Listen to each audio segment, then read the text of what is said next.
Apakah Agus akan dipenjara setelah donasi terselesaikan disalurkan oleh Denny Sumargo?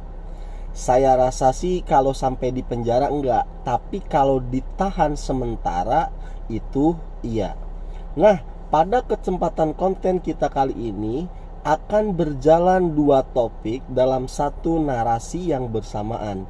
Jadi silakan kalian perhatikan baik-baik supaya tidak terjebak dengan dua topik dan yang berjalan dalam satu narasi bersamaan. Begini, saya awali aja lah ya dengan satu pertanyaan.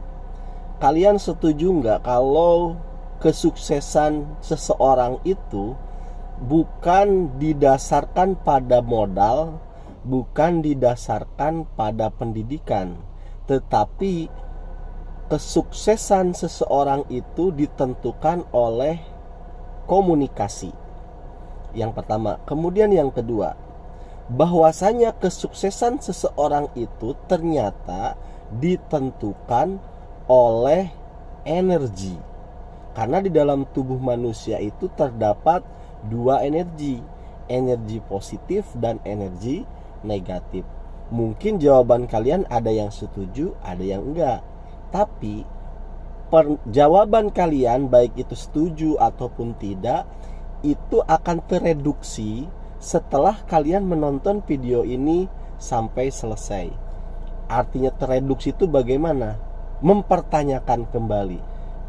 Kok iya juga ya, jangan-jangan. Nah, jadi setelah nonton video nanti akan ada perasaan seperti itu. Oke, kita masuk ke yang pertama. Ternyata kesuksesan seseorang itu tidak ditentukan seberapa tinggi dia sekolah, mendapatkan ijazah, seberapa panjang gelarnya, atau seberapa banyak modal yang diberikan kepadanya. Ternyata bukan itu penentunya, tetapi adalah komunikasi. Sekarang gini, supaya lebih mudahnya akan saya ambil contoh ya si Agus aja lah ya, begini.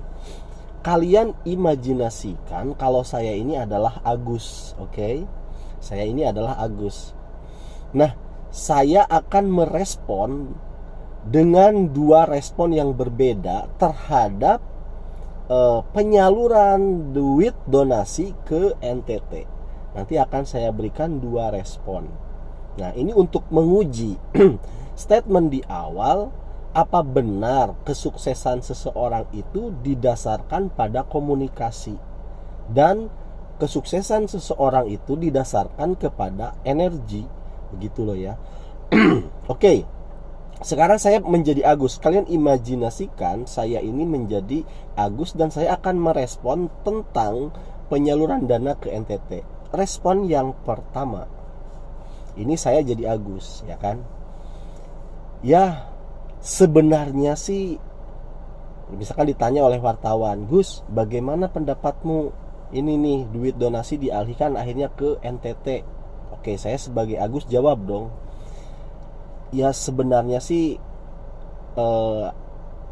saya lebih cenderung ke berusaha untuk mengikhlaskan saja, meskipun itu duit ya masih dalam keadaan perselisihan antara hak siapanya, kan begitu. Cuma di sini saya lebih setuju dan saya ikut merasa bahagia uang itu disalurkan ke yang lebih membutuhkan dari saya, ya kan? Meskipun mungkin ada orang yang berpikir uang itu terkumpul berkat adanya saya, karena adanya kondisi saya yang buta ini, kan begitu. Tapi dengan setelah sekarang kok disalurkan ke NTT, ke korban yang lebih membutuhkan, saya amat sangat bersyukur, mudah-mudahan bisa bermanfaat buat mereka. Dan saya meyakini Tuhan akan menggantinya dengan jauh yang lebih berkah daripada itu semua, jauh yang lebih baik dari itu semua. Jadi Agus gimana? Agus ikhlas, sangat-sangat ikhlas. Dan saya justru ingin mendoakan kepada korban di NTT, semoga kalian semua cepat pulih. Itu respon yang pertama. Kemudian respon yang kedua. Respon yang kedua adalah, Gus, gimana tentang uang donasi yang dialihkan ke NTT? Sampai kiamat pun saya nggak ikhlas. itu duit saya. Mereka memakan duit haram karena telah merampas yang seharusnya hak saya, malah dipakai oleh mereka, para korban bencana itu. Sampai kiamat pun saya tidak ikhlas. Oke? Nah, ada dua respon. Respon yang pertama Agus yang ikhlas, respon yang kedua Agus yang tidak ikhlas. Kalian setelah mendapat respon yang pertama, apa reaksi kalian? Seneng kan? Seneng, bahkan cenderung ya bangga kan begitu, menginspirasi gitu. Tapi ketika kalian dapat respon yang kedua, makin gedek, makin jijik, makin gemes sama si Agus. Nah, jadi sebenarnya kesuksesan si Agus di masa yang akan datang ditentukan oleh apa? Ditentukan oleh komunikasi yang dibangun saat ini. Berhubung komunikasi yang dibangun si Agus itu kurang baik, maka kedepannya pun kira-kira ya akan tidak baik. Coba seandainya si Agus nanggepin duit donasi itu dialihkan ke NTT dengan komunikasi seperti yang pertama. Ini menurut kalian akan bagaimana? Akan kembali orang-orang simpatik 180 derajat berbalik. Maka akan dijadi pembelaan, bahkan seandainya pun mungkin akan dikirim lagi itu donasinya begitu. Oke? Nah, itu dia. Ternyata jawaban dari yang di awal tadi, apakah kalian setuju kalau kesuksesan itu didasari oleh komunikasi? Sangat benar.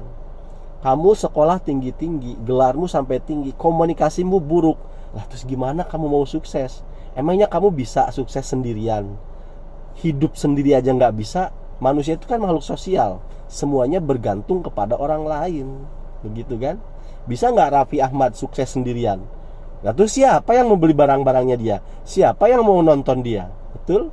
Berarti sukses itu diawali dengan komunikasi. Tapi kan bisa aja bang dikasih modal begitu loh. Lah, kamu supaya dapat modal dari bapakmu, kamu harus ada komunikasi dulu kan sama bapakmu. Kalau komunikasimu baik, kamu dikasih modal sama bapakmu. Bahkan untuk modal pun kamu perlu komunikasi yang baik. Kemudian yang kedua, kesuksesan itu ternyata syaratnya ataupun kuncinya itu adalah apa? Energi, ya kan? Mungkin ada yang nggak percaya, oh masa sih dalam tubuh manusia ada energi? Tapi pada kenyataannya, ketika kamu mengeluarkan energi yang positif lewat komunikasi yang positif, bagaimana responnya? Energi positif akan tertaut dengan energi yang positif pula, menghasilkan satu tindakan yang positif, satu hasil yang positif. Energi yang negatif akan tertaut dengan energi negatif dan menghasilkan satu yang negatif pula kan. Yaitu seperti sampel di awal, ketika bagaimana si Agus merespon duit donasi dialihkan ke mana, ke NTT. Kalau dengan cara merespon yang A, dengan komunikasi yang baik, itu berarti energi positifnya itu sedang dikeluarkan oleh si Agus, diterima oleh kamu, oleh netizen, apa?